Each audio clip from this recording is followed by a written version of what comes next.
The second thing it did to me is it made me think I was never actually going to have to die one day. I thought I might get older and be like, this sucks. When do we get out of here? And then like, ba-ba-da-ba, and be like, whoa! And me and the saints, we'd fly in the air and we'd gather over Wisconsin.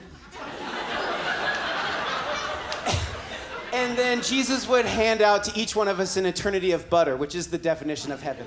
And look, I'm not the only person who grew up in a community that talked about the end of the world, talked about when Jesus is going to come back. This is just the Wikipedia page of times we know of when people predicted that Jesus was going to come back. And there's a very interesting theme through all of them. See if you can figure it out. Starts really early, but 1533.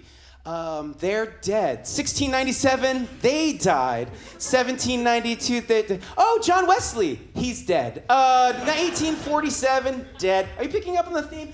1920, ooh, I don't know. They could be still around. 1977, probably really close. That's a joke. That's when I was born. Look, here is the universal. Look, here's the universal.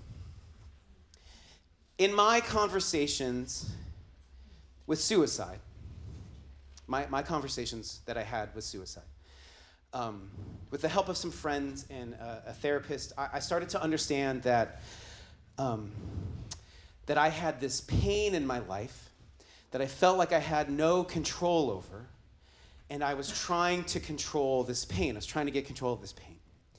And my ultimate control always is whether or not I want to be here. And being obsessed with when Jesus is going to come back is exactly the same thing. It's trying to control a pain you feel like you don't have control over. What's the pain? What's the pain we don't feel like we have control over?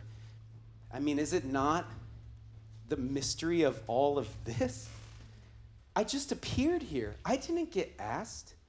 I appeared in a family. I didn't get asked that either.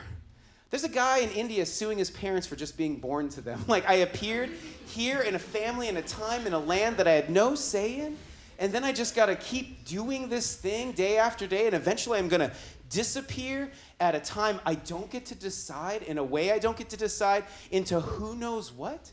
That is an awful lot of mystery to swallow. And look, it's not only religion that's having a tough time with this mystery, science in some ways too. You know, Jeff Bezos, you know, the guy who made all our Christmases possible the last couple of years. I know he's doing all this space stuff, and look, I know it looks phallic, but look, he has been quoted to say human beings eventually have to leave planet Earth. Okay, Jeff, great. Where are we gonna go? Because the nearest thing is very far away. And also, what's gonna change about us when we get there? Right? Because what we're saying is, whether it is a spaceship or a savior, what I think we're saying is that the dream of being here is over. I don't want to be here anymore. I'm tired of being, I don't want this. I don't want to be here anymore.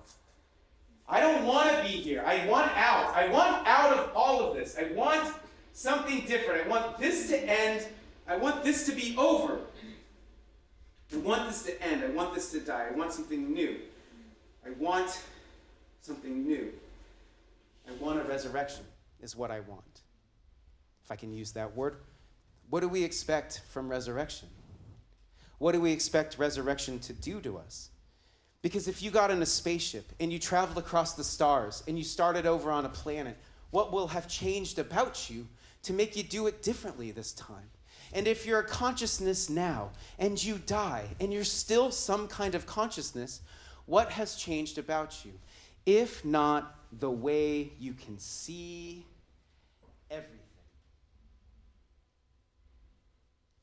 We don't know what's after this. We really don't. And that is unsettling. But we do know what is right before after this. And I think what happens right before after this speaks to the resurrection we're hoping for. And that resurrection is found in our regrets.